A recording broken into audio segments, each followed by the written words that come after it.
Gentleman is recognized. I rise in support of H.R. 5307, the Ultralight Smuggling Prevention Act.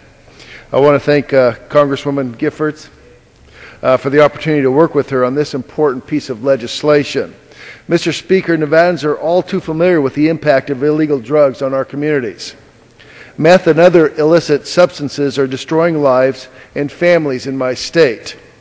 Due to its proximity to southwest border states, Nevada serves as a hub for the distribution of Mexican drugs destined for the central and eastern United States.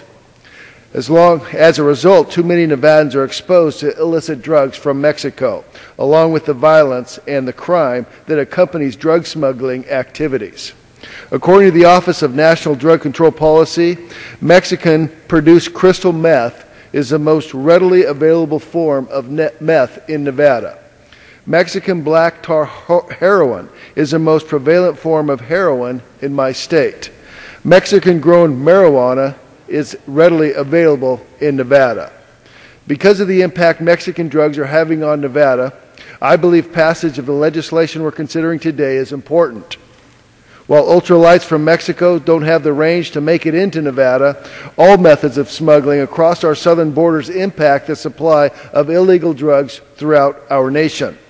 The 2010 National Drug Threat Assessment released by the National Drug Intelligence Center identified ultralights as a new means drug cartels are using to smuggle drugs into the United States. Due to a loophole in current law, drug smugglers who use ultralights are subject to lesser penalties than they should be. The Ultralight Smuggling Prevention Act will provide law enforcement the tools they need to prosecute drug smugglers to the fullest extent of the law.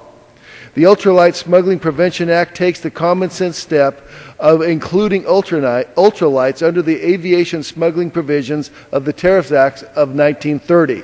This bill will simply establish the same penalties for smuggling drugs on ultralights as for smuggling on airplanes or automobiles.